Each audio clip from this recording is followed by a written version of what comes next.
Hi, I'm Congressman Ron Kind. The announcement today that the Super Committee has failed to reach consensus in developing a long-term deficit reduction proposal is a huge disappointment and another great missed opportunity. It's a missed opportunity because we've known what the template looks like in order to achieve long-term deficit reduction. It's going to be a combination of reforming federal programs with an eye of cost savings, increasing some revenue, but also getting the economy growing with good paying jobs again.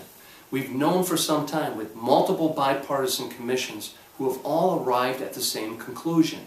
And yet with the failure of the Super Committee today does not mean that the Congress stops work on one of the most important issues facing our nation today, and that is getting our fiscal house in order. I think time is of the essence in doing that. We do not know for sure when the bond markets will begin turning on us and the era of cheap to free money financing our budget deficits end. And that's why I've been working hard in developing my own cost reduction proposals with a budget reduction plan on my website.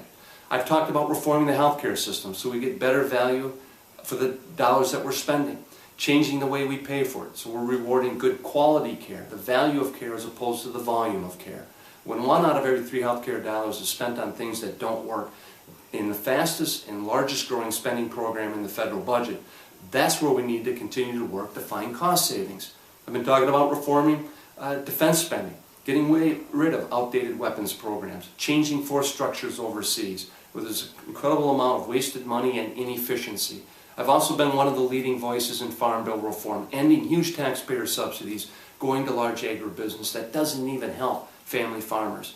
There are ways of doing this and coming together in a bipartisan fashion. But I also think it's fundamentally not fair that one of the richest persons in the world, Warren Buffett, is paying a lower effective tax rate than most working families are today.